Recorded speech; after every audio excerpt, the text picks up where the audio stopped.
আজকে আমরা টটের একটা প্রচুর বড় জিনিসকে নিয়ে আলোচনা করব, যেটা এক্সামের ভিউ পয়েন্ট থেকে খুবই বৃহত্তর। তো স্ট্রিক্ট লায়াবিলিটি। তো এই স্ট্রিক্ট লায়াবিলিটি কি আসলে?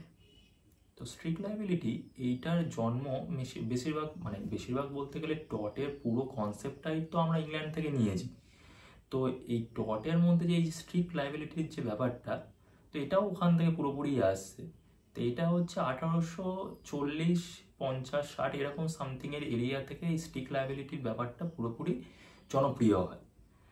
তা আসলে স্ট্রিক্ট লায়াবিলিটি বলতে একটু কিছুটা কনসেপ্ট বুঝিয়ে দিই। স্ট্রিক্ট লায়াবিলিটি মানে হচ্ছে এমন জিনিস যেখানে হচ্ছে আপনি আপনার জায়গায়, আপনার প্রেমিসেস এরিয়াতে কিছু ডেঞ্জারাস সাবস্টেন্সকে নিয়ে এসেছেন, যেটা হয়তো বাড়িতে মানে কি বলুন না, ফলন করা বা বাড়িতে রেখে দেওয়া বা বাড়িতে তৈরি করাটা খুব একটা নিরাপদ নয়, কিন্তু তাও আপনি সেই জিনিসটা আপনার নিজের বাড়িতে এনেছেন। এবার এনে সাপোজ ভেবে নিন যে হচ্ছে সেই জিনিসটা আপনার প্রেমিসেস এরিয়া থেকে বাইরে চলে গেছে, আর বাইরে গিয়ে কোনো কারোর মানে কোনো একটা আপনার প্রতিবেশী বা সামথিং কোনো রিলেটিভ বা সামথিং কোনো মানুষকে ক্ষতি করে দিয়েছে বা তার প্রপার্টিকে ক্ষতি করে দিয়েছে। তো তখন এই স্ট্রিক্ট লায়াবিলিটিটা অ্যাপ্লাই হয়। মানে লায়াবিলিটি অবশ্যই থাকতে, কিন্তু এটা হচ্ছে স্ট্রিক্ট, মানে একদম স্ট্রিক্ট, মানে কোনো দিকে নচ্চর হওয়ার ব্যাপারই নেই। তো এই জিনিসটাকে আমাদের জানতে গেলে একটা খুব ভালো কেস ল আছে। সেই কেস লটাকে আমরা যদি পড়ি তাহলে আসলে স্ট্রিক্ট লায়াবিলিটির যে জিনিসটা সেটা আমরা ভালোভাবে বুঝতে পেরে যাবো।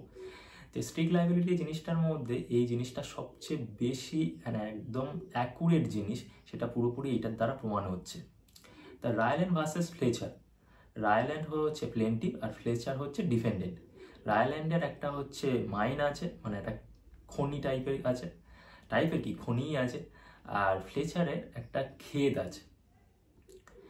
তো সে ভেবে নিন ওই ক্ষেতে জল দেওয়ার জন্য, মানে খেতে তো মেনলি জল লাগে না, সে ফ্লেচার একটা ওয়াটার রিজার্ভার বানিয়েছে। এবার সেই রিজার্ভারে যে জল বানানোর জন্য সেই রিজার্ভারটা বানানোর জন্য সেটা একটা ইন্ডিপেন্ডেন্ট কন্ট্রাক্টরকে সে দিয়েছিল। ফ্লেচারের নিজে সে দায়িত্ব নেয়নি। সত্যিই তো তাই, সবাই কি জানে ওই কীভাবে সেটাকে রিজার্ভারটা বানাতে হয়? তো একটা কন্ট্রাক্টরকে দিয়েছিল। এবার কন্ট্রাক্টর কি করেছে, সে ভালোভাবে হয়তো লোকটোক কিছু করেনি, সে সেই রিজার্ভারটা বানিয়ে দিয়েছে। এবার সেই রিজার্ভারের নিচে, মানে নিচের যে জমি ছিল, সেই নিচের জমিতে প্রচুর লুপ হোল ছিল। সেই লুপ হোলগুলো কি, মানে হচ্ছে ধরে নিন সেই জমির নিচে নানা রকম জায়গায় সেই মানে জল নিকাশি ব্যবস্থার জন্য সেই নালাপথ টাইপের করে রাখা হতো না, যাতে হচ্ছে বৃষ্টির জল যাতে না জমে, ওইখান থেকে জল জমে নিচে থেকে বাইরে গিয়ে হচ্ছে চলে যায়, সেই রকম ছিল না? তো ওই রকমই ছিল রিজার্ভারটার নিচে। তো যখনই হচ্ছে জল ভরা হয়েছে ওই ওয়াটার রিজার্ভারে, সেই জলগুলো পুরোপুরি সেই নিচের নালা পথ দিয়ে এসে প্লেন্টিভের খনিতে পুরোপুরি ঢুকে গেছে, আর প্লেন্টিভের প্রচুর ক্ষতি হয়ে গেছে, মানে রায়ল্যান্ডের প্রচুর ক্ষতি হয়ে গেছে। তো এবার রায়ল্যান্ড হচ্ছে ফ্লেচারের ওপরে কেস করে দিয়েছে। তো এটাই হচ্ছে রায়ল্যান্ড ভার্সেস ফ্লেচারের কেস। এবার এই রায়ল্যান্ড ভার্সেস ফ্লেচারের কেসে ফ্লেচার বলছে যে হুজুর মিলট, আমার তো এতে কোনো দায় নেই, আমি কি করব, আমি তো জানতামই না, আমি তো একটা কন্ট্রাক্টরকে তার কাজের উপরে বিশ্বাস করে, সেটা এত নামি দামি কন্ট্রাক্টর, তার উপরে বিশ্বাস করে আমি তাকে ছেড়ে দিয়েছিলাম, আমি কেন সেই দায়িত্বটা নিতে যাব বলুন না? সেটা তো কন্ট্রাক্টরটার দোষ, আমার কিসের দোষ? তো এইসব জিনিস বলে সে বাঁচার চেষ্টা করছিল।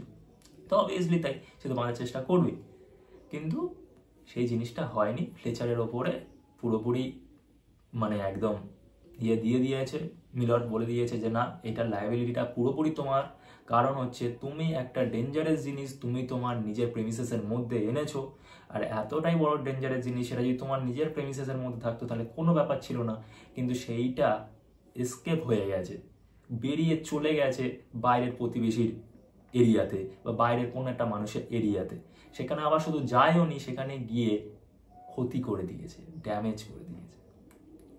তো তাই জন্য এটা লায়াবিলিটিটা তোমাকে নিতেই হবে। স্ট্রিক্ট লায়াবিলিটি যখন পুরোপুরি কনসেপ্টটা এলো, তো এই স্ট্রিক্ট লায়াবিলিটির তিনটে এলিমেন্টস এলো, তিনটে এসেনশিয়াল পয়েন্টস এলো। সেই তিনটে এসেনশিয়াল পয়েন্টস কি? Dangerous element, first point. Second point is escape from the premises or area. A last point is non-natural use of land, or এটাকে আমরা বলতে পারি যে prima facie liabilities.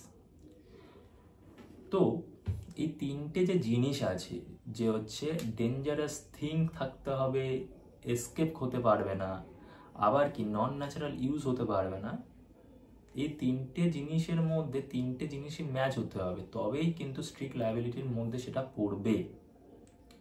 সাপোজ একটা জিনিস ম্যাচ হলো না, তাহলে কিন্তু স্ট্রিক্ট লায়াবিলিটির মধ্যে সেটা পড়বে না। তখনই হচ্ছে স্ট্রিক্ট লায়াবিলিটির মধ্যে পড়বে যখনই হচ্ছে এই তিনটে জিনিস পুরোপুরিভাবে ম্যাচ করছে, যে কি ডেঞ্জারাস থিং, একটা ডেঞ্জারাস জিনিস আমরা প্রেমিসেসের মধ্যে, আপনার এরিয়ার মধ্যে, আপনার লোকালিটির মধ্যে আপনি সেটাকে নিয়ে ঘর সংসার করছেন, আপনার নিজের বাড়িতে রেখেছেন সেই জিনিসটা, তো আপনারই রেসপন্সিবিলিটি না সেটাকে ভালোভাবে রাখার। আবার শুধু রাখলেও হবে না, সেইটাই যাতে আবার আপনার বাড়ির প্রেমিসেস এরিয়ার বাইরে যেন না চলে যায়, তাহলে কিন্তু সেটা আবার ফল্ট আপনার, কারণ আপনার এরিয়ার বাইরে চলে এসেছে। আবার কি সব রকম জিনিস মধ্যে থেকে গেলেও নন ন্যাচারাল ইউজ অফ ল্যান্ড হলে চলবে না। মানে হচ্ছে যে আপনি সব রকমভাবে ঠিকঠাকভাবে কাজ করছেন, আপনার সেটা বেরিয়েও যায়নি, ঠিক আছে, কিন্তু আপনার জিনিসটা হয়তো সামথিং ধরে নিন হচ্ছে মানে কি বলবো, আপনার বাড়িতে পাখি পশু সব কিছুই হচ্ছে রাখার জন্য আপনি রাখতে পারেন, সেটা হচ্ছে ল হচ্ছে গ্র্যান্ড হচ্ছে, কিন্তু মানে মানে পশু বলতে যে আমি বাঘ রেখে দেবো সেটা তো আর হয় না। বা একটা রিজার্ভার বানিয়েছি, রিজার্ভারে হচ্ছে মানে জল রাখার ক্যাপাসিটি নন ন্যাচারাল বলবো কত হয়ে নিচ্ছে 10 লিটার, তো সেখানে হচ্ছে 10 লিটারের জায়গায় 100 লিটার জল তো রাখতে পারবো না। তো এই ব্যাপারটা মানে নন ন্যাচারাল, মানে একটা সার্টেন অ্যামাউন্ট জিনিসটা রাখা যাবে, কিন্তু সার্টেন অ্যামাউন্টের থেকে আপনি একটা বিগ একটা হোল অ্যামাউন্ট রাখবেন, তখন কিন্তু সেটা হবে না, তখন সেটা কিন্তু আপনার স্ট্রিক্ট লায়াবিলিটির আন্ডারে পড়ে যাবে। এবার কিছু এক্সেপশনস আছে, সেই এক্সেপশনস দিলেও আপনি এই স্ট্রিক্ট লায়াবিলিটির আন্ডার থেকে বেরিয়ে আসতে পারেন। মানে যেমন হচ্ছে আমরা জেনারেল ডিফেন্সেসগুলো পড়েছিলাম, জেনারেল ডিফেন্সেস মধ্যে মোট 8টা পয়েন্ট ছিল, কিন্তু এখানে জেনারেল ডিফেন্সের মতো অতগুলো 8টা পয়েন্ট নেই, বাট 4টে মোট ভালো ভালো পয়েন্ট আছে, যেটা জেনারেল ডিফেন্সের মধ্যে থেকেই বেশিরভাগই একদম মানে সিমিলার বলতে গেলে। তো সেই পয়েন্টগুলো কি কি আমরা যদি বলি, তাহলে সেই পয়েন্টগুলো হচ্ছে প্লেন্টিভ কনসেন্ট, মানে যেটা হচ্ছে আমরা বেশিরভাগ মানে জেনারেল ডিফেন্সে আমরা পড়েছিলাম, ভালোভাবে ভেবে দেখুন, যেটা হচ্ছে ভলেন্টি নন ফিট ইনজুরিয়া। তো প্লেন্টিভ কনসেন্টটা হচ্ছে সেম টু সেম, যে হচ্ছে প্লেন্টিভ আমাকে কনসেন্ট দিয়ে দিয়েছে, তো স্যার আমি কি করব, আমি তো বারণ করেছিলাম যে ক্ষতি হবে, হার্ম হবে, তা সত্ত্বেও উনি আমাকে বলেছেন যে চালাও অটো ভর্তি থাকা সত্ত্বেও আমি বলেছিলাম কন্ট্রোল করতে পারবো না, তিনি বলেছেন যে না চলো আমি তোমাকে সহমত দিচ্ছি, কি হবে, কোনো কিছু হবে না।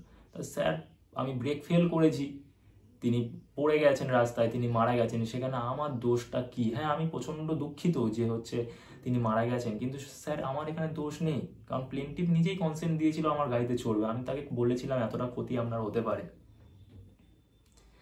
এটা হচ্ছে ফার্স্ট। সেকেন্ড হচ্ছে প্লেন্টিভ এগেইনস্ট রং ডুয়ার।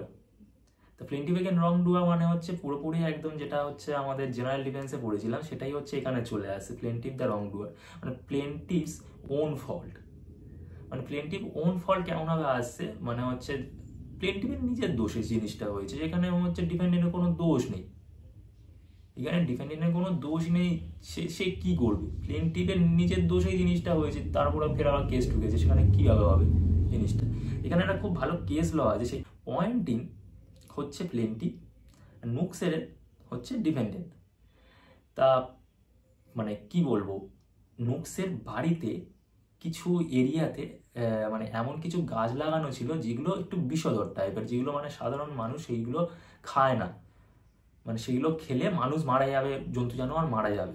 তো সাধারণত আগাছা টাইপের কিছু গাছ লাগানো ছিল, যেটা হচ্ছে হয়তো সামথিং ঘর সুন্দর করার জন্য, বা তার বাড়িতে এমনিই রাখা ছিল, সে কাটেনি, বা তার বাড়ির বন জঙ্গল পরিস্থিতির মতো সেই জিনিসগুলো সে ভালোভাবে লক্ষ্য করতে পারেনি, তার বাড়িতে ছিল সেই জিনিসগুলো। তো এবার প্লেন্টিভের বাড়িতে একটা ঘোড়া ছিল, প্লেন্টিভের সেই ঘোড়াটা তার বাড়ির মধ্যে ঢুকে, মানে ডিপেন্ডেন্টের বাড়ির মধ্যে ঢুকে গিয়ে সেই গাছগুলো খায়, আর সেই ঘোড়া মারা যায়, শেষ। তো এর ফলে প্লেন্টিভ গিয়ে করে দ্বারস্থ হয় যে হচ্ছে হুজুর তার বাড়িতে এরকম হচ্ছে একটা ডেঞ্জারাস সাবস্টেন্স ছিল, তো আমার ঘোড়া সেটা খেয়ে আমার ঘোড়া মারা গেছে। তো হুজুর তো অবশ্যই এটা হ্যাঁ এটা কি হলো, এটা কি হলো, এইসব জিনিস করছো কেন, তোমার নিজেদের ঘরের মধ্যে এগুলো কি রাখছো, এগুলো করলে হয়? তো তখন বলছে যে হচ্ছে না না হুজুর, মানে ডিফেন্ডেন্ট বলছে না হুজুর এটা তো দোষ আছে, আমি মানছি, হ্যাঁ আমার লক্ষ্য দেওয়া উচিত ছিল যে হচ্ছে হ্যাঁ অতগুলো হচ্ছে আগাছা টাইপের জিনিস যেগুলো হচ্ছে বা মানে বিষধর গাছ টাইপের জিনিস যেগুলো হচ্ছে রাখা আমার উচিত হয়নি, আমি মানছি, একবার অস্বীকার করছি না, কিন্তু সেটা আমার নিজস্ব প্রেমিসেসের মধ্যে ছিল।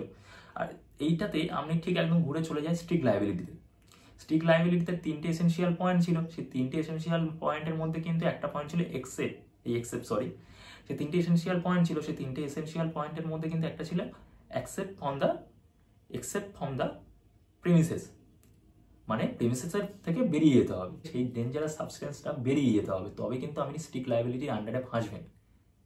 তো তখনই হচ্ছে এখানে প্লেন্টিভ মানে নিজের দোষটা বুঝতে পারলো যে হচ্ছে আসলে সেই ডেঞ্জারাস সাবস্টেন্সটা যতই থাকুক না কেন সেটা তার ডিপেন্ডেন্টের প্রিমিসেসের এরিয়ার মধ্যেই ছিল।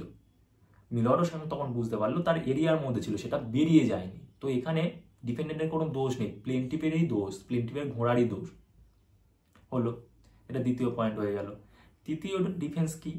অ্যাক্ট অফ গড, মানে আপনাদের সে আগেই বলেছি একটা আনন্যাচারাল বৃষ্টিপাত হয়েছে, মানে আনন্যাচারাল কিছু স্টর্ম হয়েছে, আনন্যাচারাল সুনামি, আনন্যাচারাল মানে মানে কি বলবো ঝড় খরা বর্জ্যাঘাত, এইসব জিনিসের মধ্যে থেকে ধরে নিন হচ্ছে আমার বাড়ির ছাদে আমি একটা রিজার্ভার বানিয়েছি। সেই রিজার্ভারে কি করেছি, জল রাখা, মানে সামথিং ধরে নিন হচ্ছে 100 লিটার এরকম জল আমি রিজার্ভ করে রেখেছি আমার নিজস্ব পারপাসে। সেটা জানি না আমি কি পারপাস, মানে এটা আসলে বোঝানোর জন্য বলছি, আমার নিজস্ব পারপাসের জন্যই রেখেছি।